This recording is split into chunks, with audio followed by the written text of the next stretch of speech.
어머님, 오늘 밤 저희랑 같이 주무세요. 세색 씨가 첫날 밤에 시어머니를 신혼방으로 모셨습니다.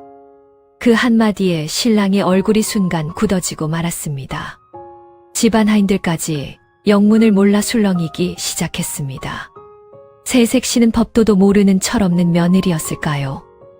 아니면 시어머니를 혼자 두어서는 안 되는 이유가 있었던 걸까요? 며느리와 시어머니의 기막힌 사연, 지금부터 들려드리겠습니다.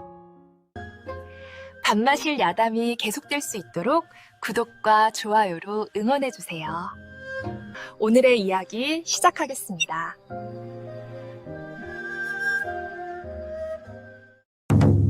옛날 옛적 어느 고을 한편에 연화라는 처녀가 살고 있었습니다. 연화는 평범하지만 뼈대 있는 선비 집안의 여식이었습니다. 어머니를 일찍 여인 뒤로는 병든 아버지를 홀로 모시며 살아왔지요. 집안에는 오래전부터 연화를 곁에서 보살피던 복희라는 몸종 하나가 남아 있었습니다. 하지만 몸종이라 해도 남들처럼 부리처지는 아니었습니다. 가세가 기운 뒤로는 무엇 하나 챙겨주기도 어려웠고, 복희 역시 종이라기보다 연화와 함께 굶고 함께 버티는 식구에 가까웠습니다. 연화는 몇 번이나 복희를 놓아주려 했지요. 그러나 복희는 그때마다 고개를 저었습니다. 어려서부터 이 집에서 자랐으니 이제 와 아씨와 나리만 두고 나갈 수는 없다는 것이었습니다. 그래서 두 사람은 낡은 집 안에서 서로에게 의지하며 하루하루를 버텼습니다. 복희가 이웃에서 바느질감을 얻어와 품삯을 보태며 근근히 살림을 이어갔지만 그래도 끼니를 잊기 버거운 날도 많았지요. 연화는 한 번도 아버지 앞에서 힘든 기색을 드러내지 않았습니다. 형편이 어려울수록 연화는 더 꿋꿋하게 하루하루를 버텨냈습니다. 고을 사람들도 그런 연화를 두고 효심이 깊고 마음씨 고운 처자라 입을 모았습니다. 그러던 어느 해 가을이 저물어 가는 무렵이었습니다. 아버지의 기침은 날이 갈수록 심해졌고 밤마다 잠을 이루지 못하는 날도 많아졌습니다. 그 모습을 지켜보는 연화의 가슴은 저며들었습니다. 약방에 가야 한다는 것을 알면서도 남은 돈을 볼 때마다 쉽게 발걸음이 떨어지지 않았지요. 아버지와 복희까지 세 식구가 먹고 살 돈조차 빠듯했기 때문입니다. 복희는 헐어진 보자기 안에서 마지막 동전 몇 잎을 꺼내 연화의 손에 쥐어주었습니다. 복희가 전부터 살림에 보태고 조금씩 따로 남겨둔 돈이었습니다. 연화는 참아 받지 못해 망설였지만 방 안에서 아버지의 기침 소리가 다시 들려오자 더는 미룰 수 없었습니다. 그날 저녁 연화는 돈을 챙겨 장터에 있는 약방으로 향했습니다. 골목길 위로는 희미한 초승달빛이 가늘게 내려앉아 있었습니다. 약방에 도착하자 안에는 오래된 약재 냄새가 가득했습니다.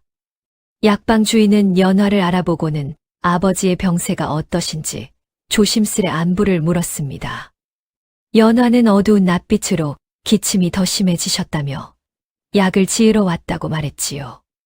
약방 주인은 약재를 골라야 하니 잠시만 기다리라 했습니다. 연화는 알겠다고 고개를 숙인 뒤 잠시 바깥으로 나왔습니다.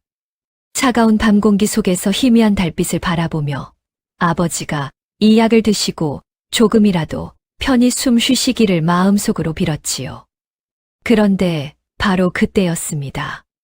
창고 쪽에서 낮고 굵은 목소리가 새어 나왔습니다. 두 사내가 나누는 말소리였습니다. 일부러 목소리를 낮춘 듯 했지만 고요한 밤이라 그런지 그 말이 또렷하게 들렸지요. 흔적이 남아서는 안 되네. 안방마님만 조용히 사라지면 그 집안은 곧 내 손에 들어오는 것이야. 연화는 그 순간 숨이 멎는 듯 했습니다. 심장이 쿵 내려앉았지요. 잘못 들은 것이길 바랐지만 방금 들은 말은 너무도 분명했습니다. 그것은 누군가를 해치려는 말이었습니다. 연화는 움직이지 못했습니다. 발이 바닥에 붙어버린 듯 그 자리에 굳어 있었지요.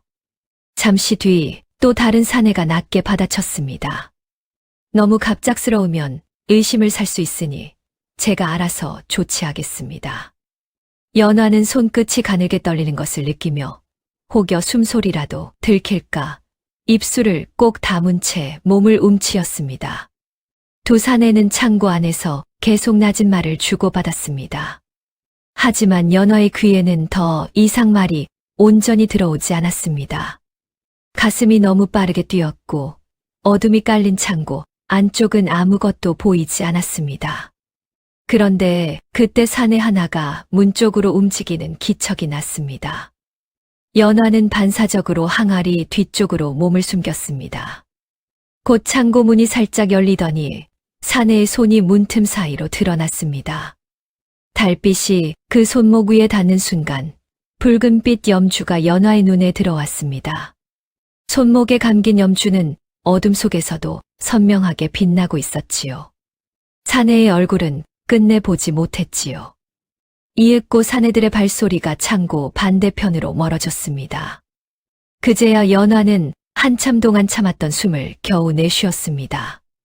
무릎은 가늘게 떨렸고 손에 쥔 쌈 짓돈 주머니는 땀으로 축축하게 젖어 있었습니다. 연화는 더는 그곳에 머물러 있을 수 없었습니다. 얼른 약재를 받아 집으로 돌아가야겠다는 생각뿐이었지요. 연화가 다시 약방 안으로 들어서자 약방 주인은 준비가 다 되었다며 약재 꾸러미를 건네주었습니다. 연화는 떨리는 손으로 그것을 받아 들고 서둘러 약방을 빠져나왔습니다. 차가운 밤바람이 뺨을 스쳤지만 이상하게도 춥게 느껴지지 않았습니다. 오히려 그 바람 덕분에 흐트러진 정신을 조금이나마 붙잡을 수 있었지요. 집으로 돌아가는 길, 연화의 머릿속은 복잡했습니다. 그들이 말한 안방마님이 어느 집 사람인지 연화는 알 수 없었습니다. 얼굴조차 보지 못한 사내들을 함부로 관하에 고발해도 아무도 믿어 주지 않을 것이었습니다. 붉은 염주를 보았다고 말한다 한들 그것만으로는 아무것도 증명할 수 없었지요. 무엇보다 집에는 병든 아버지가 기다리고 계셨습니다. 연화는 더 이상 그 일에 마음을 빼앗긴 채 머뭇거릴 수 없었지요. 결국 그날 밤 들은 일은 마음 깊이 묻어두기로 하고 서둘러 집으로 향했습니다. 그로부터 얼마 지나지 않아 연화에게 뜻밖의 소식이 들려왔습니다. 고을에서 대대로 재산이 많기로 이름난 최씨 가문에서 혼담이 들어온 것이었습니다. 연화로서는 귀를 의심할 수밖에 없는 일이었지요. 변변한 재산도 없고 든든한 배경도 없는 자신에게 그런 혼처가 찾아올 줄은 꿈에도 몰랐기 때문입니다.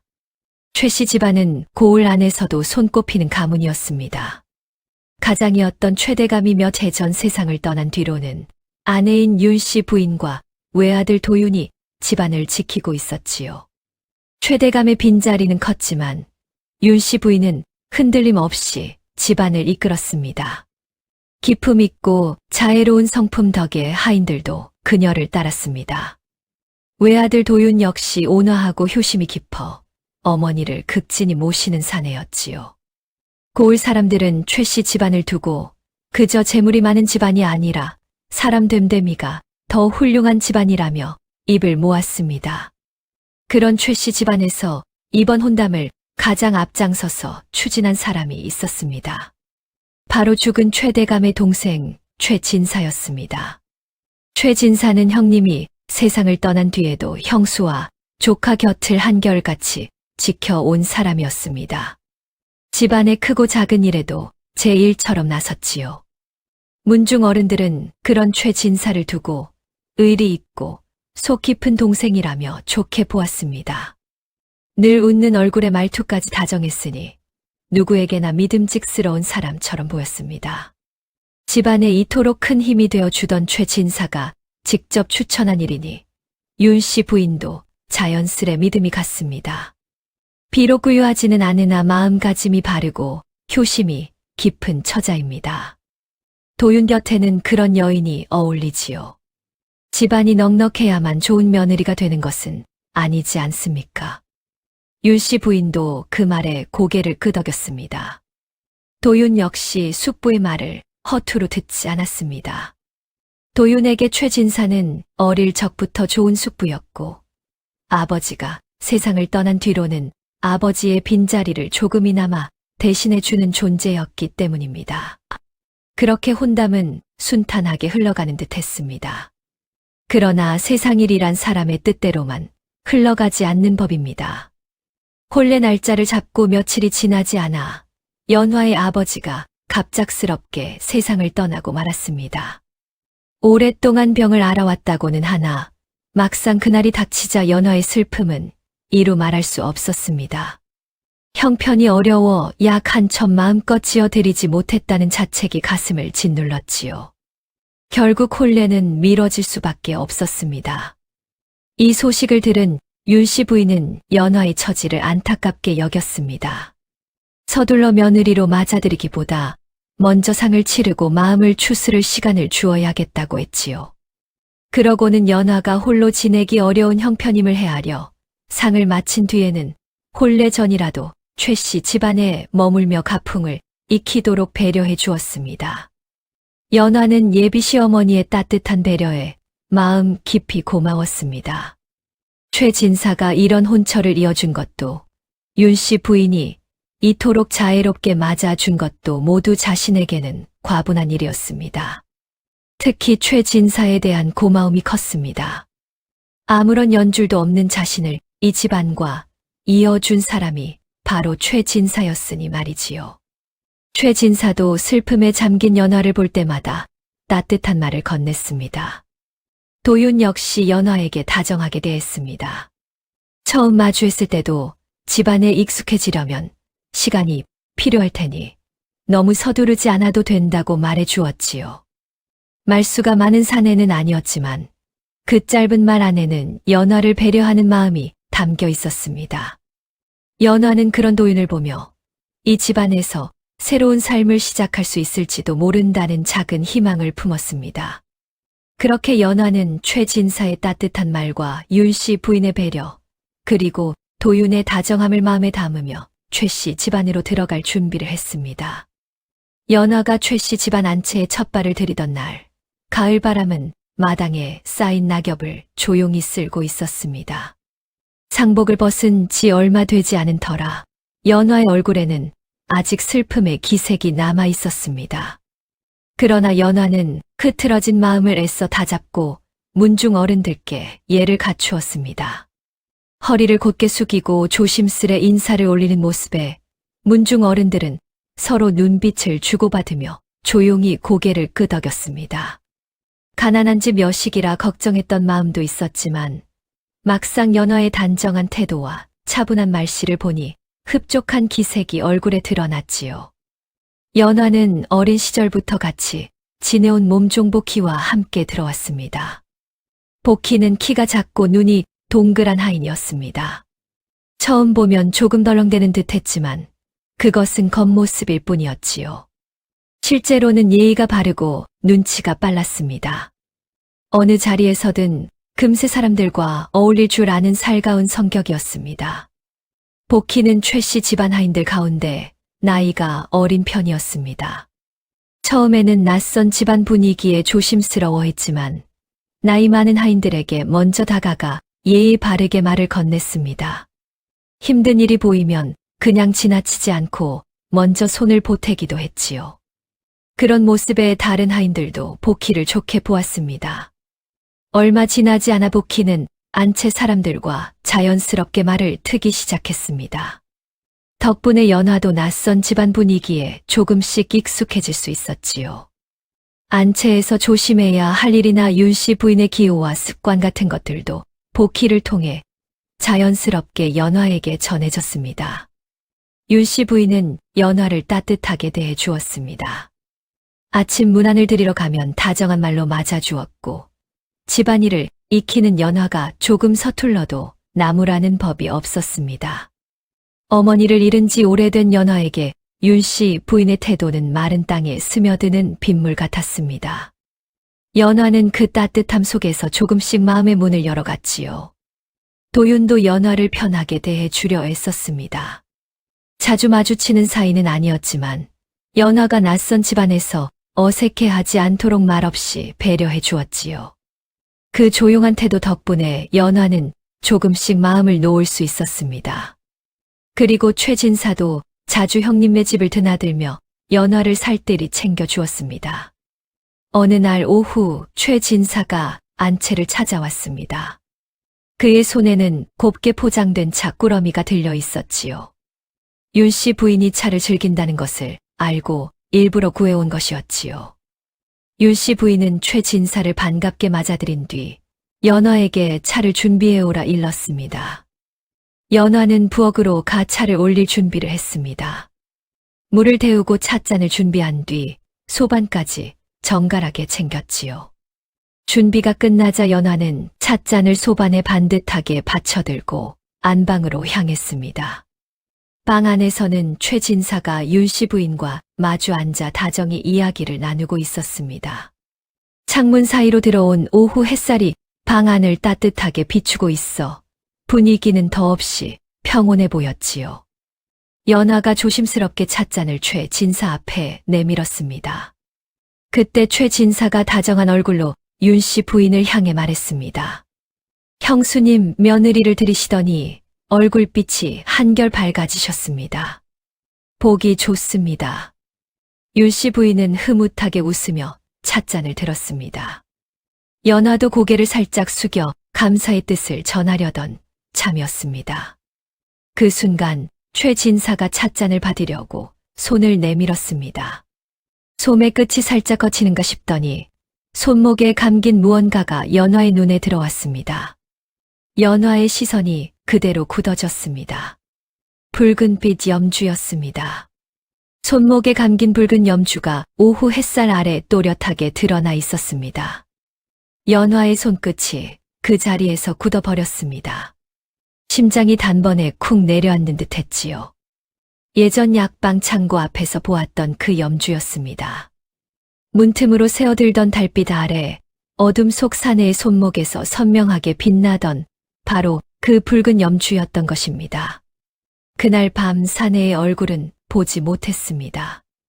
목소리도 어둠 속에서 낮게 들은 것이라 확신하기 어려웠습니다. 그러나 염주만큼은 달랐습니다. 그 염주는 흔치 않은 붉은 빛의 모양새까지 어딘가 독특해서 한 번 보면 쉽게 잊을 수 없는 물건이었지요. 그런데 지금 그 염주가 최진사의 손목에 감겨 있었습니다.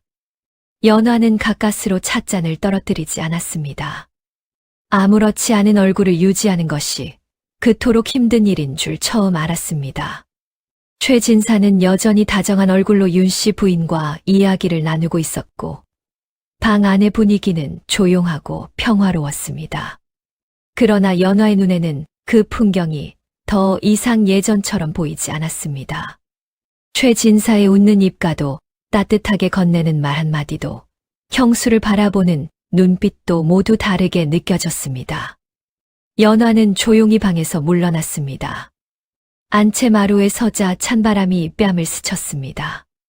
연화는 두 손을 꼭 모아 쥐고 잠시 눈을 감았습니다. 가슴 속에서는 온갖 생각이 뒤엉켜 일었습니다. 혹시 잘못 본 것은 아닐까? 비슷한 염주를 찬 사람이 또 있을 수도 있지 않을까? 연화는 몇 번이나 그렇게 생각해 보려 했습니다. 그러나 아무리 마음을 돌리려 해도 그 붉은 빛은 약방 창고 앞에서 보았던 것과 조금도 다르지 않았습니다. 그날 이후 연화의 눈에 최진사의 모든 것이 달리 보이기 시작했습니다. 형수의 건강을 챙기는 말도, 조카를 위한다는 걱정도, 집안일을 돕는다는 말도 어딘가 다르게 들렸던 것입니다. 다정한 말투 뒤에 무언가 감추어진 듯했고 따뜻한 눈빛 아래 차가운 속내가 숨어 있는 것만 같았습니다. 안방마님을 조용히 없애야 한다던 그 말이 자꾸만 귓가에 맴돌았습니다. 그 안방마님이 바로 윤 씨 부인을 가리킨 것이라면, 그리고 그 말을 한 사내가 정말 최진사라면 지금까지 그가 보여준 헌신도 전부 다르게 보일 수밖에 없었습니다. 집안을 살핀다는 명분도 자신을 며느리로 추천한 일도 모두 다른 뜻을 품고 있을지 모르는 일이었습니다. 그러나 연화는 쉽게 입을 열 수 없었습니다. 붉은 염주 하나만으로는 아무것도 증명할 수 없었기 때문입니다. 자신에게 혼처를 이어준 최진사를 함부로 의심했다가는 오히려 자신이 큰 망신을 당할 수도 있었습니다. 더구나 윤씨 부인도 도윤도 최진사를 깊이 믿고 있었습니다. 그런 상황에서 섣불리 말을 꺼냈다가 아무도 믿어주지 않는다면 그 뒤에 어떤 일이 벌어질지 알 수 없었습니다. 연화는 며칠을 혼자 고민했습니다. 밥을 먹다가도 멍하니 숟가락을 내려놓았고 밤이면 잠을 이루지 못한 채 천장만 바라보았지요. 복희는 그런 연화의 기색을 눈치채고 조심스럽게 물었지만 연화는 쉽게 입을 떼지 못했습니다. 확신이 없는 말을 함부로 꺼냈다가 복희까지 위험에 빠뜨릴 수는 없었기 때문입니다. 그러나 가슴속에 묻어두기에는 너무 무서운 일이었습니다. 어느 날 저녁 마침내 연화는 복희를 조용히 따로 불렀습니다. 그리고 약방에서 들었던 이야기부터 며칠 전 최진사의 손목에서 보았던 붉은 염주까지 작은 목소리로 천천히 털어놓았습니다. 말을 다 듣고 난 복희의 눈이 동그랗게 커졌습니다. 복희는 잠시 입을 다문 채 생각에 잠겼습니다. 그러더니 이윽고 입술을 굳게 다물며 말했습니다. 아씨, 제가 몰래 살펴보겠습니다. 최진사 나리 주변을 조심히 지켜보다 보면 뭔가 수상한 낌새를 알아낼 수 있지 않겠습니까? 연화는 고개를 끄덕이면서도 복희의 손을 꼭 잡았습니다. 절대 들켜서는 안 된다. 조심해야 한다. 복희는 씩씩하게 고개를 끄덕였습니다. 그러나 연화의 마음은 좀처럼 가라앉지 않았습니다. 최진사를 향한 고마움과 의심이 뒤엉켜 마음 한구석이 무거운 돌에 눌린 듯 답답했습니다. 혼례까지는 어느덧 한 달 정도가 남아 있었습니다. 그 한 달은 연화에게 길고도 무거운 시간이 될 것만 같았습니다. 그날 밤부터 복희는 최진사의 주변을 조심스럽게 살피기 시작했습니다. 무엇보다 티를 내지 않는 것이 중요했습니다. 복희는 평소처럼 부엌하인들과 웃으며 말을 섞었고 마당을 오가며 잔심부름도 했습니다. 하지만 최진사가 안채를 드나들 때면 복희의 시선은 자연스럽게 그를 따라갔지요. 누구와 말을 나누는지, 어느 쪽으로 발걸음을 옮기는지, 하인들에게 무슨 말을 건네는지 조심스레 살폈지요. 며칠이 지나도록 별다른 낌새는 보이지 않았습니다. 최진사는 여느 때와 다름없이 다정한 얼굴로 안채를 드나들었습니다. 윤씨 부인과 차를 마시고 도윤과 집안일을 의논했으며 하인들에게도 다정하게 말을 건넸지요. 복희는 연화에게 아직 특별히 수상한 일은 없다고 전했지요. 그래도 두 사람은 긴장의 끈을 놓지 않았습니다. 그러던 어느 밤이었습니다. 장터가 파하고 사람들이 하나둘 집으로 돌아가는 늦은 시각이었습니다. 복희는 최진사의 하인이 혼자 장터 뒷골목으로 향하는 것을 보았습니다. 그곳은 낮에도 사람 발길이 드문 후미진 골목이었지요. 복희는 발소리를 죽인 채 조심스럽게 그 뒤를 따랐습니다. 골목 안쪽 감벼락이 꺾이는 어두운 자리에 두 사람이 서 있었습니다. 한 사람은 최진사의 하인이었고 다른 한 사람은 약방 하인이었습니다. 두 사람은 주위를 살피며 낮은 목소리로 말을 주고받았습니다. 그러더니 이내 작은 약재 꾸러미 하나를 서로 건네고 받았지요. 꾸러미는 작고 가벼워 보였습니다. 하지만 그것을 주고받는 두 사람의 손길은 이상하리만큼 조심스러웠습니다. 마치 남의 눈에 띄어서는 안 되는 물건을 다루는 듯 했습니다. 복희는 담벼락 뒤에 바짝 몸을 숨겼습니다. 숨소리조차 죽인 채 최대한 몸을 낮췄지요. 두 사람의 말소리가 들릴 듯 말 듯 흘러왔지만 거리가 있어 또렷하게 알아듣기는 어려웠습니다. 다만 약방 하인이 꾸러미를 건네며 고개를 끄덕이는 모습과 최진사의 하인이 그것을 품속 깊이 넣는 장면만큼은 분명히 볼 수 있었습니다. 그때였습니다. 그때 최 진사의 하인이 갑자기 주위를 돌아보았습니다. 복희는 순간 심장이 턱 막히는 듯 했습니다. 더는 숨을 곳도 없었습니다. 하인의 시선이 담벼락 쪽으로 향하자 복희는 재빨리 옆에 노인빈 장독 곁에 주저앉았습니다. 그러고는 아무렇지 않은 척 장독 뚜껑을 더듬으며 중얼거렸지요.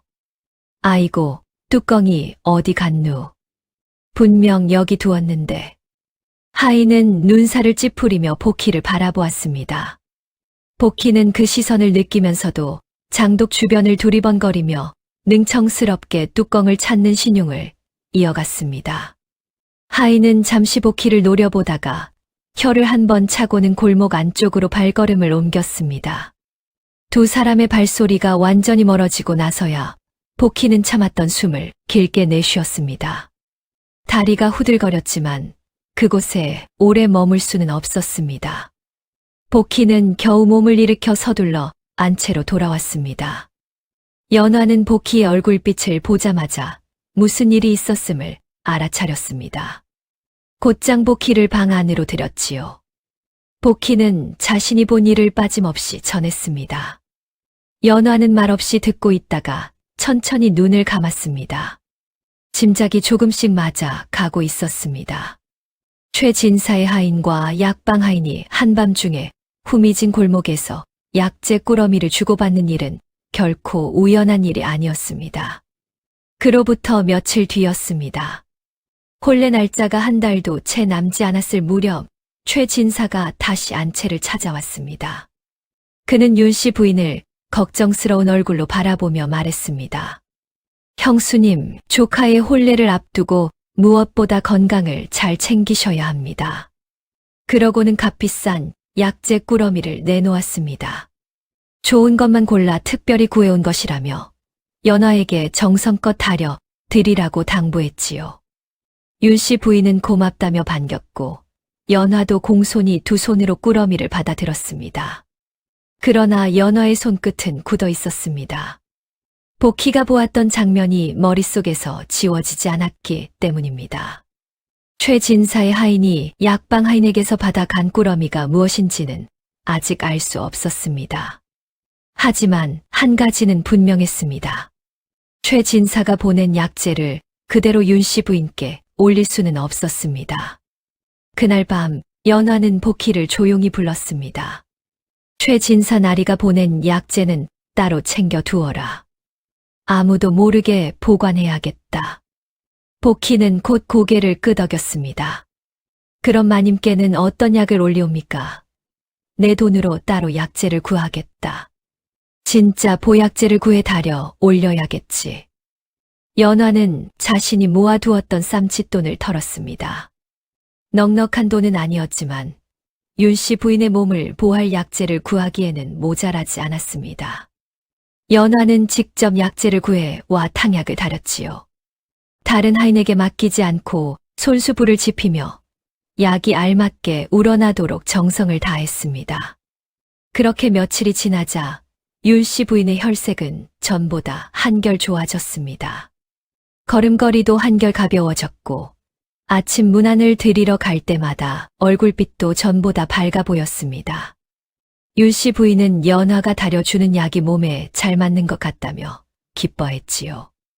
연화는 그 말에 안도하면서도 마음 한편으로는 긴장을 늦출 수 없었습니다. 연화는 복희가 따로 보관해 둔 약재 꾸러미를 날짜별로 정리하게 했습니다. 훗날 무슨 일이 생기더라도 그것이 중요한 증거가 될 수 있다고 생각했기 때문입니다.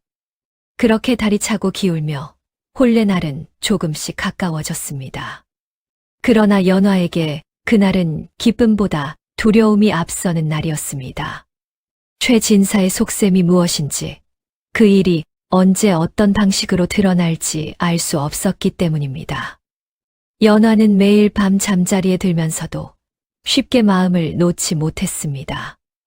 안채 어딘가에서 들려올지 모를 작은 기척에도 귀를 기울인 채 길고 무서운 밤을 버텨내고 있었습니다. 윤 씨 부인의 몸이 날로 좋아지자 최 진사의 얼굴에도 조금씩 이상한 기색이 스치기 시작했습니다. 처음에는 아주 짧은 순간뿐이었습니다. 윤 씨 부인의 혈색이 좋아졌다는 말을 들을 때나 안채 하인들이 마님의 걸음이 한결 가벼워졌다며 기뻐할 때면 최 진사의 눈빛이 잠깐씩 흔들렸지요. 그러나 워낙 다정한 얼굴을 능숙하게 지어 보이는 사람이었기에 그 작은 변화를 알아채는 사람은 거의 없었습니다. 연화만 빼고는 말이지요. 연화는 최 진사를 항상 주시하고 있었기에 그 미세한 변화를 놓치지 않았습니다. 최 진사는 윤 씨 부인의 몸이 좋아지는 것을 반기는 척했지만 어딘가 불편해 보였습니다. 탕약을 다리는 연화를 슬쩍 바라보는 시선도 예전과 달랐고 안채를 드나들 때마다 부엌 쪽을 유독 자주 살피는 모습도 눈에 띄었습니다. 무언가 제 뜻대로 흘러가지 않고 있다는 것을 눈치챈 듯했습니다. 그리고 그 불편한 기색은 점점 연화를 향한 날카로운 시선으로 바뀌어 가고 있었지요. 연화는 등줄기가 서늘해졌습니다. 최 진사가 자신을 의심하기 시작했다면 이제 연화도 안전할 수 없었습니다. 그렇다고 먼저 나설 수도 없었지요.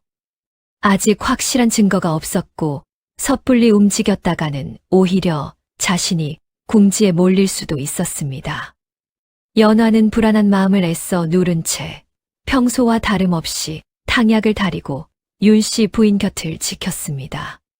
그 무렵 최 진사는 밤이 깊은 뒤 사람들의 눈을 피해 약방 하인을 따로 불러냈습니다. 두 사람이 만난 곳은 장터 근처 후미진 주막의 뒷방이었습니다. 촛불 하나만 켜진 좁은 방 안에서 최 진사의 목소리는 낮았지만 그 안에는 날카로운 기색이 서려 있었습니다. 내가 시킨 대로 했다면 형수의 몸이 저리 좋아질 리가 없지 않느냐. 약재를 잘못 넣은 것이 아니냐. 약방 하인은 겁에 질린 얼굴로 황급히 고개를 저었습니다. 그럴 리가 없사옵니다. 나리께서 말씀하신 대로 기운을 흐리게 하고 속을 서서히 상하게 하는 약재를 분명히 넣었사옵니다. 약방에서 나갈 때까지는 틀림없이 확인했사옵니다. 최 진사의 눈빛이 차갑게 가라앉았습니다. 그렇다면 누군가 중간에서 약재를 바꿔치게 하고 있다는 뜻이로구나. 약방 하인은 아무 대답도 하지 못한 채 고개만 숙였습니다. 최 진사는 잠시 입을 다물고 생각에 잠겼습니다. 방 안의 촛불이 흔들리며 두 사람의 그림자만 벽 위로 길게 드리워졌습니다. 윤 씨 부인의 탕약은 연화가 직접 다리고 있었습니다. 하인들 사이에서도 안방마님의 탕약만큼은 누구에게도 맡기지 않고 연화가 손수 챙긴다는 말이 오가고 있었지요. 최 진사의 생각은 자연스럽게 연화에게로 향했습니다. 처음부터 최 진사가 연화를 신부로 추천한 데에는 이유가 있었습니다. 연화는 가난한 선비 집안의 딸이었습니다. 어머니는 일찍 세상을 떠났고 병든 아버지마저 오래 버티지 못할 처지였습니다. 든든한 친정도 뒤에서 힘이 되어줄 문중도 없었습니다. 겉으로는 효심 깊고 얌전한 처자였으니 윤 씨 부인의 마음을 얻기에도 알맞았습니다. 최 진사는 바로 그 점을 노렸던 것입니다. 최 진사는 처음부터 연화를 며느리감이 아니라 죄를 뒤집어 씌울 사람으로 골랐습니다.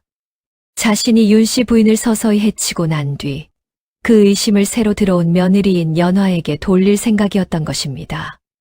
가난한 집에서 온 처자가 부잣집 안방을 탐냈다거나 시어머니의 약을 손댔다고 몰아가면 사람들은 금세 수군거릴 터였지요. 연화가 아무리 억울하다 외쳐도 그녀를 지켜 줄 친정은 없었기 때문입니다. 그러니 최 진사에게 연화는 며느리감이 아니라 필요할 때 죄를 씌우기 좋은 사람이었습니다. 그런데 일이 이상하게 흘러가고 있었습니다. 연화는 윤 씨 부인의 탕약을 누구에게도 맡기지 않았습니다. 약재를 받을 때마다 유독 조심스러운 얼굴을 했고 몸종복희와 눈짓을 주고받는 일도 잦았습니다. 부엌을 드나드는 횟수도 이상하리만큼 많았지요. 최 진사는 그제야 깨달았습니다. 처음부터 아무것도 모르는 처자라 여겼던 연화가 어쩌면 자신의 계획을 가로막고 있는지도 모른다는 것을 말입니다. 최진사는 결국 자신의 하인을 불러 연화의 뒤를 은밀히 살피게 했습니다. 며칠 뒤 하인이 돌아와 보고했습니다. 연화가 복희를 시켜 약재 꾸러미 일부를 따로 챙기는 모습을 보았다는 것이었습니다. 또 밤중에 복희가 부엌 뒤편을 오가며 작은 보자기를 감추는 듯 했다고도 전했지요. 연화와 복희에게는 증거를 남기려는 조심스러운 행동이었지만 최진사에게는 제 계획을 가로막는 수상한 움직임으로 보였습니다. 최진사의 얼굴이 차갑게 굳었습니다. 얌전한 얼굴을 하고 뒤에서 제 일을 막고 있었다고 생각하니 분노가 치밀었습니다. 하지만 아직은 서두를 수 없었습니다. 괜히 연화를 몰아붙였다가 오히려 자신이 먼저 의심을 살 수도 있었습니다. 무엇보다 지금 일을 그르치면 오랫동안 준비해 온 자신의 계획까지 어그러질 수 있었습니다. 최진사는 조급한 마음을 억누르며 더 조심스럽게 다른 방법을 찾기 시작했습니다. 그리고 그가 눈을 돌린 사람은 도윤이었습니다. 연화를 직접 몰아붙이기 전에 먼저 도윤의 마음을 흔들어 놓는 편이 낫다고 판단한 것입니다. 도윤이 연화를 의심하기 시작하면 나중에 일이 벌어졌을 때 연화를 몰아세우기가 훨씬 쉬워질 터였습니다. 도윤의 입에서 의심 섞인 말 한마디만 나와도 연화는 빠져나갈 길이 좁아질 것이었습니다. 최진사는 조용히 도윤을 불러 앉혔습니다. 그 얼굴은 언제나처럼 따뜻하고 걱정스러워 보였습니다. 도윤아, 숙부가 괜한 말을 하는 것이 아니다. 세 사람을 들이는 것은 좋은 일이지만 너무 마음을 다 주지는 마라. 도윤은 영문을 알 수 없어 눈살을 찌푸렸습니다. 숙부님, 그게 무슨 말씀이십니까? 최진사는 무거운 한숨을 내쉬더니 잠시 뜸을 들인 뒤 말을 이었습니다. 연화가 내 어머니 탕약 일에 지나치게 깊이 관여한다는 말이 들리던데. 탕약을 다리는 일도 하인들 모르게 굳이 혼자 맡고 몸종과 몰래 움직이는 일도 있다 하니 숙부는 그 점이 조금 마음에 걸리는구나. 도윤은 처음에는 대수롭지 않게 넘기려 했습니다. 숙부님 면화는 어머니를 정성껏 모시는 것뿐입니다. 제가 보아도 나쁜 뜻을 품을 사람은 아닙니다. 그러나 최진사는 물러서지 않았습니다. 그는 자리를 고쳐 앉으며 낮고 진지한 목소리로 말했습니다. 도윤아, 숙부가 이 집안이 어지러워지는 것을 보고 싶어 이런 말을 하겠느냐. 사람은 너무 조용하면 오히려 속을 알기 어려운 법이다. 특히 잃을 것이 없는 사람일수록 더 조심해야 하느니라. 그 말은 도윤의 마음에 작은 가시처럼 박혔습니다. 도윤은 연화를 믿고 싶었습니다. 연화가 어머니 곁을 정성껏 지키는 모습을 보아왔고 그 눈빛에서 나쁜 마음을 느낀 적도 없었습니다. 그러나 약재를 따로 챙기고 복희와 몰래 움직인다는 말은 선뜻 흘려듣기 어려웠지요. 믿고 싶은 마음과 흔들리는 마음이 뒤엉키며 도윤의 마음도 점점 어지러워졌습니다. 최진사는 도윤의 얼굴에서 그 흔들림을 읽어냈습니다. 그는 자리에서 일어나 도윤의 어깨를 가볍게 두드렸습니다. 겉으로는 조카를 걱정하는 숙부의 손길처럼 보였습니다. 하지만 그 안에는 차가운 계산이 숨어 있었습니다. 숙부가 너를 걱정해서 하는 말이다. 너무 마음에 담아두지는 말거라. 도윤은 조용히 고개를 끄덕였습니다. 그러나 최진사가 방을 나간 뒤에도 한참 동안 자리에서 일어나지 못했습니다. 창밖으로 저녁 바람이 스쳐 지나갔습니다. 마당에는 어느새 어둠이 내려앉고 있었고 멀리서는 찬 바람에 나뭇잎 구르는 소리만 일신연스럽게 들려왔지요. 연화는 그날 저녁 도윤의 눈빛이 달라졌다는 것을 느꼈습니다. 마당에서 우연히 눈이 마주쳤을 때였습니다. 예전 같으면 도윤은 따뜻하게 고개를 끄덕여 보였을 것입니다. 그러나 그날의 도윤은 잠깐 연화를 바라보다가 이내 시선을 거두었습니다. 아주 짧은 순간이었지만 그 눈빛은 연화의 마음에 선명하게 남았습니다. 무언가를 재어보는 듯한 눈빛이었습니다. 동시에 조심스럽게 거리를 두는 듯한 눈빛이기도 했지요. 연화는 그 이유를 어렴풋이 알 것 같았습니다. 최 진사가 도윤에게 무언가를 말했던 것이 분명했습니다. 연화는 입술을 꼭 다물었습니다. 당장이라도 도윤에게 달려가 모든 것을 털어놓고 싶었습니다. 그러나 지금 섣불리 움직였다가는 자신이 최 진사의 속내를 눈치챘다는 사실을 먼저 들키게 될 수도 있었습니다. 아직은 때가 아니었습니다. 혼례까지는 이제 며칠밖에 남지 않았습니다. 그날 밤 연화는 복희를 조용히 불러 말했습니다. 복희야, 이제 우리에게 남은 시간이 많지 않다. 혼례 전날 밤 내가 어머님께 모든 것을 말씀드려야 할 것 같구나. 복희는 굳은 얼굴로 고개를 끄덕였습니다. 두 사람은 한동안 말없이 서로를 바라보았습니다. 창문 너머로 차가운 밤바람이 불고 멀리서 들려오는 부엉이 울음소리만이 적막한 밤을 가르고 있었습니다. 혼례 전날 밤이었습니다. 안채는 하루 종일 혼례 준비로 분주했습니다. 하인들은 이리저리 오가며 음식을 장만했고 혼례복도 다시 한번 손질했습니다. 윤씨 부인도 이것저것 챙기느라 저녁 늦게까지 자리에 앉을 새가 없었습니다.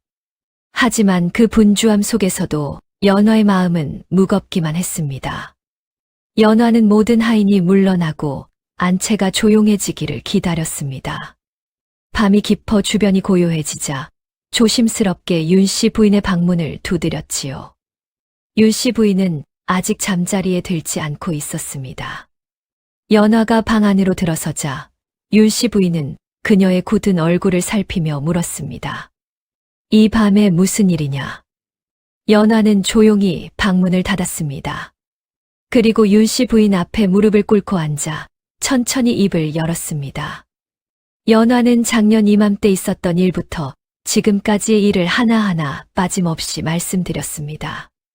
또한 최근 한 달 동안 최 진사가 보낸 약재는 따로 빼돌려 보관해 두고 자신이 따로 구한 보약재를 달여 올렸다는 사실까지 모두 말씀드렸지요. 윤씨 부인은 처음에는 아무 말도 하지 않았습니다.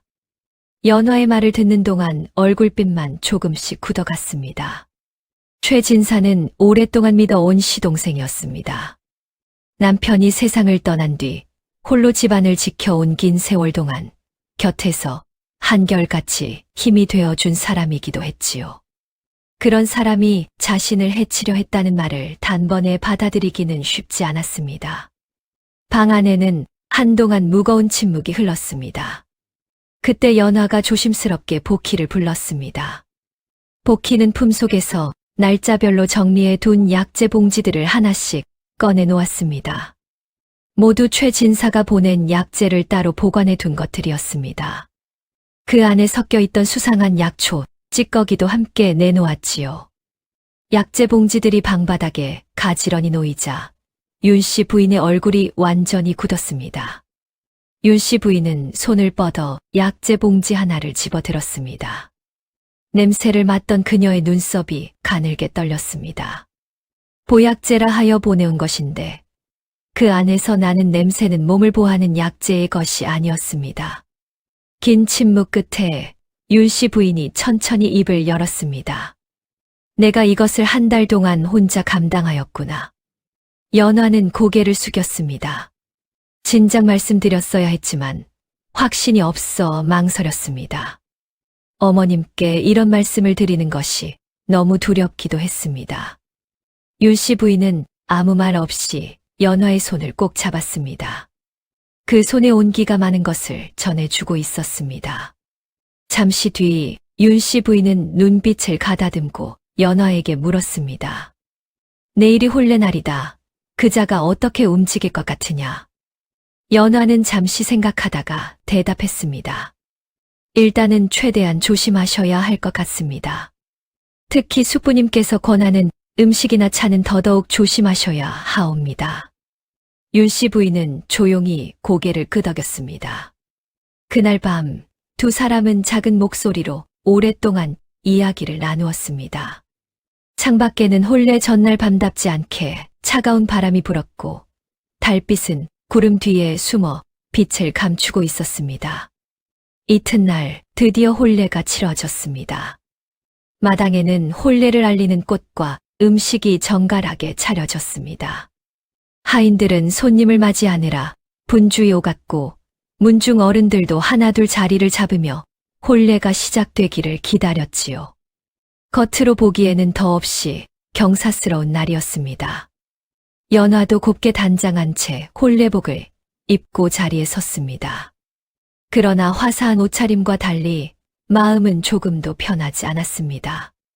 웃어야 하는 자리였지만 가슴은 내내 조여들었고 언제 최진사가 움직일지 모른다는 생각에 작은 기척 하나에도 신경이 곤두섰습니다. 도유는 연화의 얼굴에서 무언가 어두운 기색을 느꼈습니다. 그러나 혼례가 이어지는 동안 자세히 물을 틈은 없었습니다. 혼례가 끝나고 날이 저물자 최진사가 윤씨 부인의 방을 찾아왔습니다.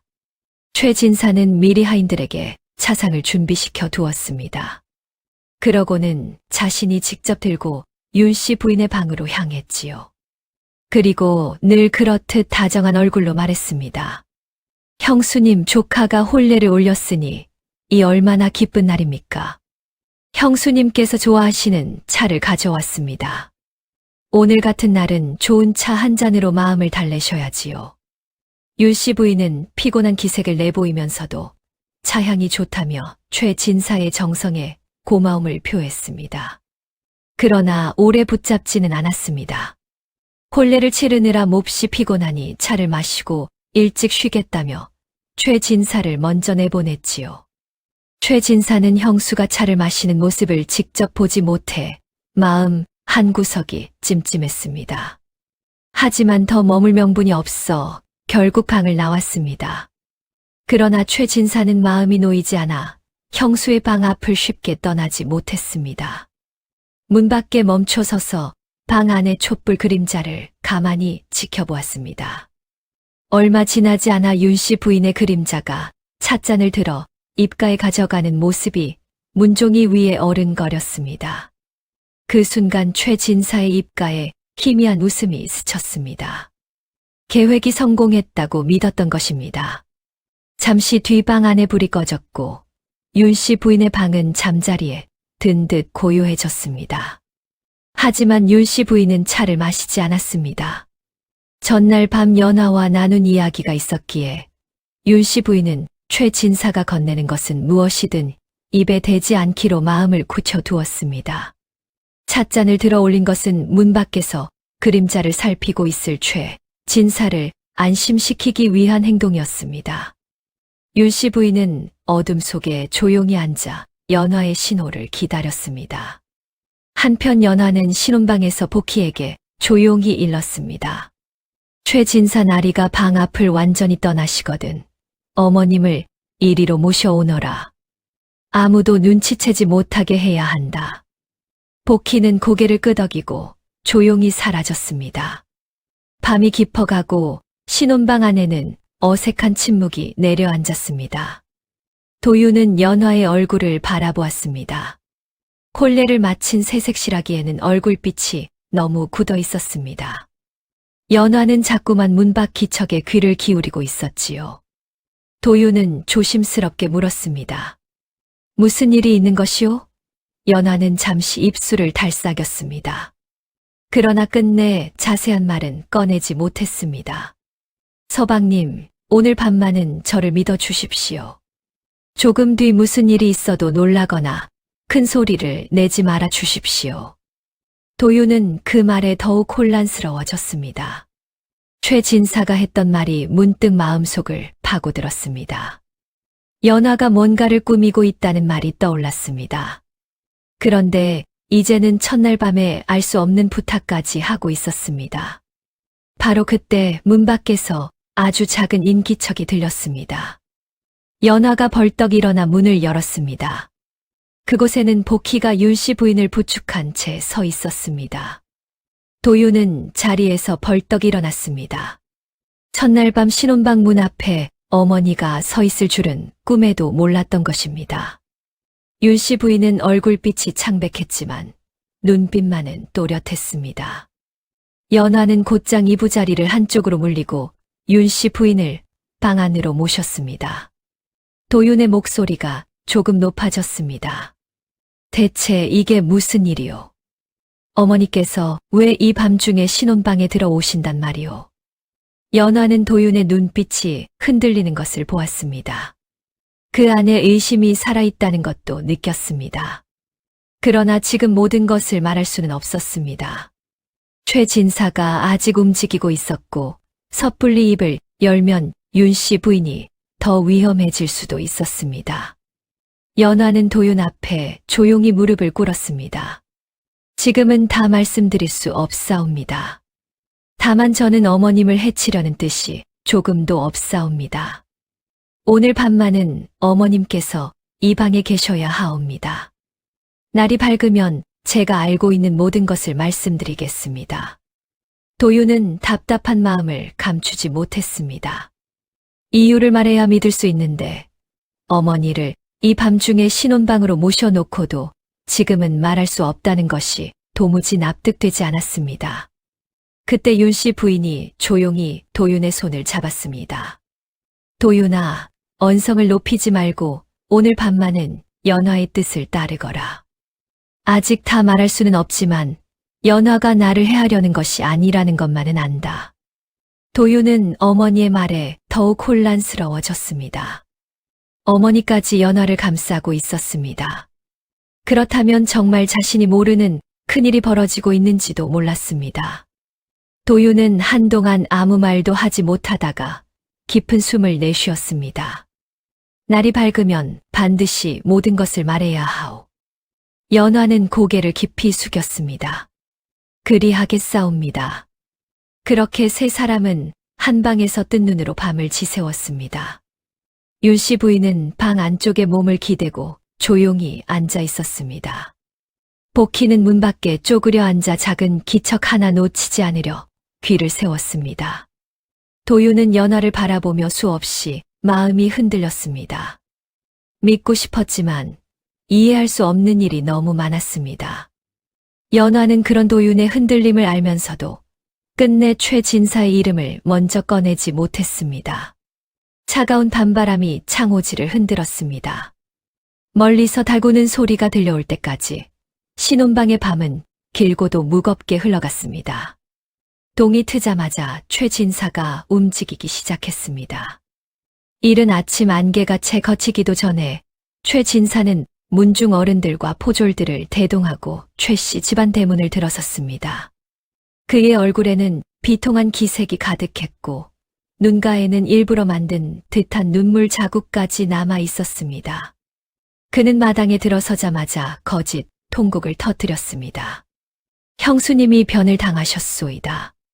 새 며느리가 혼인 첫날 밤부터 이런 흉한 일을 저질렀으니 이 집안이 어찌 되려고 이러는 것이오. 마당이 순식간에 술렁였습니다. 잠에서 깬 하인들이 영문도 모른 채 마당으로 모여들었고 소식을 듣고 온 문중 어른들의 얼굴에는 놀람과 분노가 뒤섞였습니다. 포졸들은 최 진사의 말에 따라 곧장 연화가 혼례 전 머물던 별채를 수색하기 시작했습니다. 얼마 지나지 않아 포졸 하나가 무언가를 들고 나왔습니다. 독초 꾸러미와 검은 약가루였습니다. 별채 안쪽 깊숙한 곳에서 나온 것이었지요. 포졸이 그것을 마당 한가운데 내려놓자 사람들의 시선이 일제히 그곳으로 쏠렸습니다. 어제까지만 해도 연화를 칭찬하던 사람들마저 하나둘 뒤로 물러섰습니다. 문중 어른들의 눈빛도 차갑게 굳어갔습니다. 최 진사는 그 틈을 놓치지 않았습니다. 보십시오. 이것이 바로 증거입니다. 첫날 밤부터 시어머니 곁을 맴돌더니 결국 이런 흉한 물건을 숨겨 두었던 것입니다. 당장 저 여인을 묶어야 하옵니다. 포졸들이 연화를 향해 발걸음을 옮기려던 순간이었습니다. 도윤이 연화 앞에 섰습니다. 천천히 그러나 분명하게 최 진사와 포졸들 사이를 가로막았지요. 최 진사의 입가에 잠깐 희미한 웃음이 스쳤습니다. 도윤이 앞을 막아선 것이 연화를 몰아붙이기 위해서라고 여긴 것입니다. 조카의 입을 빌려 연화를 죄인으로 만들 수 있으리라 생각했습니다. 그러나 도윤은 최진사를 향해 차분히 물었습니다. 숙부님, 한 가지 여쭙겠습니다. 숙부님께서는 어머니께서 돌아가셨다고 하셨는데 그것을 어떻게 아셨습니까? 마당이 조용해졌습니다. 최진사의 눈썹이 아주 잠깐 흔들렸습니다. 그러나 그는 곧 태연한 얼굴을 되찾고 대답했습니다. 그것은 내가 연화를 의심하여 별채를 확인해 보니 저런 독초가 나왔고 형수님 방에도 인기척이 없어 짐작한 것이다. 도윤은 다시 한번 숙부를 똑바로 바라보며 물었습니다. 숙부님, 이런 큰일을 단정하신 이상 그 책임도 지실 수 있으십니까? 최진사는 잠시 말문이 막힌 듯 머뭇거렸습니다. 그러나 이내 물러서지 않고 목소리를 높였습니다. 그렇다면 방에 안 계신 형수님은 어디 계시다는 말이냐? 연화가 이미 시신을 숨겼을지도 모르는 일이다. 문중 어른들의 시선이 다시 흔들렸습니다. 마당에는 팽팽한 긴장이 감돌았지요. 바로 그 순간 신혼방 쪽 방문이 열렸습니다. 복희의 부축을 받으며 윤씨 부인이 천천히 모습을 드러냈습니다. 윤씨 부인은 곧은 자세로 문지방을 넘어 마당으로 걸어 나왔습니다. 밤새 잠을 이루지 못한 탓에 얼굴에는 피곤한 기색이 역력했지만 눈빛만큼은 서늘하리만큼 또렷했지요. 마당은 그대로 얼어붙었습니다. 죽었다던 윤씨 부인이 살아서 걸어 나오자 사람들은 숨을 삼켰습니다. 조금 전까지 거짓 통곡을 하던 최진사의 얼굴에서는 핏기가 사라졌습니다. 입술도 미세하게 떨리고 있었지요. 윤씨 부인은 마당 한가운데 멈추어 서서 최진사를 바라보았습니다. 그 눈빛에는 많은 말이 담겨 있지 않았습니다. 그러나 바로 그 무표정이 어떤 말보다 무서웠습니다. 서방님, 저는 그동안 형님의 동생이라 믿고 의지했었습니다. 그런데 제가 죽었을 것이라 여기고 이리 오신 것이었군요. 최진사는 황급히 손을 저었습니다. 형수님, 오해이십니다. 저는 그저 형수님이 걱정되어 온 것뿐입니다. 며느리가 수상하다는 말이 있어 확인하려 했을 뿐이옵니다. 윤씨 부인의 눈빛이 더욱 차갑게 가라앉았습니다. 그렇다면 묻겠소. 내가 죽었는지 살았는지 확인도 하기 전에 어찌 이른 아침부터 포조를 대동하고 새 며느리를 범인으로 몰 준비부터 하고 오셨소. 최진사는 아무 대답도 하지 못했습니다. 윤씨 부인은 복희를 돌아보았습니다. 어젯밤 그 찻잔을 가져오너라.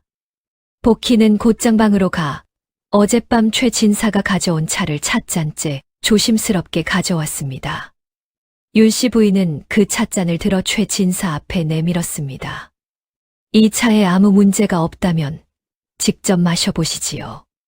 마당에 모인 사람들의 시선이 일제히 최진사에게 쏠렸습니다. 최진사의 얼굴이 일그러졌습니다. 그는 찻잔을 받아들려는 듯 손을 움직이다가 그대로 멈추었습니다. 입술을 달싹였지만 말은 나오지 않았습니다. 그 머뭇거림이 이미 많은 것을 말해주고 있었습니다. 문중 어른 하나가 낮고 무거운 목소리로 물었습니다. 최진사, 마시지 못할 이유가 있는 것이오? 최진사는 한동안 찻잔과 주변 사람들을 번갈아 바라보았습니다. 그러나 더 이상 빠져나갈 길은 보이지 않았습니다. 사방이 막혀 있었습니다. 그제야 연화가 조용히 앞으로 나섰습니다. 연화는 품속에서 복희가 챙겨두었던 망가진 자물쇠와 부러진 쇠꼬챙이를 꺼내 마당에 내려놓았습니다. 별채에서 나온 독초는 제 것이 아닙니다. 어젯밤 누군가 별채 문고리를 억지로 벌리고 들어간 흔적이 있었습니다. 복희가 그 흔적을 보고 이 자물쇠와 쇠꼬챙이를 챙겨 두었습니다. 사람들 사이에 술렁임이 번졌습니다. 문중 어른들의 얼굴도 점점 굳어갔지요. 그때 연화가 조용히 입을 열었습니다. 약재에 관한 일은 약방 하인을 불러 확인하시면 됩니다. 그 사람이 모든 것을 알고 있을 것입니다. 얼마 뒤 포졸이 약방 하인을 마당으로 끌고 들어왔습니다. 약방 하인은 이미 겁에 질린 얼굴이었습니다. 사람들 앞에 서자더는 버티지 못하고 결국 자신이 알고 있는 일을 하나씩 털어놓기 시작했습니다. 약방 하인은 최 진사의 지시로 윤 씨 부인의 탕약에 해로운 약재를 섞었다고 털어놓았습니다. 본래 첫날 밤에는 차에 넣을 약재까지 따로 받아갔다고도 밝혔지요. 그 말이 끝나자 마당에는 무거운 침묵이 내려앉았습니다. 그러나 최 진사는 끝까지 발뺌하려 했습니다. 연화와 하인들이 짜고 나를 모함하는 것이요. 믿지 마십시오. 그러나 이미 늦었습니다. 모든 증거와 증언은 최 진사를 가리키고 있었습니다. 문중 어른들도 더 이상 아무 말도 하지 못했습니다. 그 무거운 침묵이 곧 최 진사를 향한 심판과도 같았지요. 결국 포졸들은 연화가 아니라 최 진사의 팔을 붙잡았습니다. 조금 전까지만 해도 연화를 죄인으로 몰아세우던 최 진사는 이제 자신이 끌려가는 처지가 되었습니다. 늘 다정하게 웃던 얼굴은 온데간데 없었습니다. 포졸들에게 팔을 붙잡힌 채 대문을 나서는 그의 뒷모습은 한없이 초라해 보였지요. 도윤은 그제야 숙부의 거짓말에 흔들렸던 자신을 깊이 뉘우쳤습니다. 그는 연화 앞에 천천히 고개를 숙였습니다. 어젯밤 어머니를 신혼방으로 모셨을 때 나는 그대를 의심했소. 그대는 어머니를 숨긴 것이 아니라 지키고 있었는데 내가 너무 늦게 알아보았소. 용서하시오. 연화는 조용히 고개를 저었습니다. 마지막 순간 제 앞을 막아주셨습니다. 그것으로 충분하옵니다. 윤 씨 부인은 연화의 손을 꼭 붙잡았습니다. 나는 며느리를 들인 것이 아니라 목숨의 은인을 맞은 것이구나. 복희는 곁에서 눈물을 훔치다가 작게 중얼거렸습니다. 이제야 소인의 간이 제 크기로 돌아온 것 같사옵니다. 그 말에 무겁게 가라앉았던 마당에도 작은 웃음이 번졌습니다. 아침 햇살이 담장 너머로 넘어오며 마당을 환하게 물들였습니다. 오랫동안 어둠 속에 눌려있던 최 씨 집안에 비로소 따뜻한 빛이 스며드는 듯 했습니다. 그 뒤 최 씨 집안의 장부와 열쇠는 윤 씨 부인의 뜻에 따라 도윤과 연화가 함께 맡게 되었습니다. 도윤은 집안의 큰일을 더 이상 남의 말에만 기대어 판단하지 않았고 연화의 의견도 귀하게 들었습니다. 연화 역시 서두르지 않고 차근차근 집안 살림을 익히며 흐트러졌던 일들을 하나씩 바로잡아갔지요. 윤 씨 부인은 그런 두 사람을 흐뭇하게 바라보았습니다. 며느리라기보다 목숨을 구해준 은인처럼 연화를 아꼈고 연화도 윤 씨 부인을 친어머니처럼 모셨습니다. 처음에는 낯설고 두려웠던 최 씨 집안이 이제는 연화에게도 마음을 붙일 수 있는 집이 되어갔습니다. 복희도 안채 사람들과 더욱 가까워졌습니다. 어린 몸종이라 가볍게 보던 하인들도 복희가 위험한 순간마다 제 몫을 해냈다는 것을 알고는 전보다 더 따뜻하게 대해 주었습니다. 복희는 여전히 부엌과 마당을 바쁘게 오가며 연화 곁을 지켰습니다. 세월이 흐르며 최 씨 집안에는 다시 평온한 날들이 찾아왔습니다. 도윤과 연화는 서로를 의지하며 집안을 이끌었고 윤 씨 부인은 두 사람의 곁에서 오래도록 따뜻한 웃음을 잃지 않았습니다. 큰 풍파를 겪은 뒤였기에 그들이 지켜낸 하루하루는 더욱 귀하게 느껴졌습니다.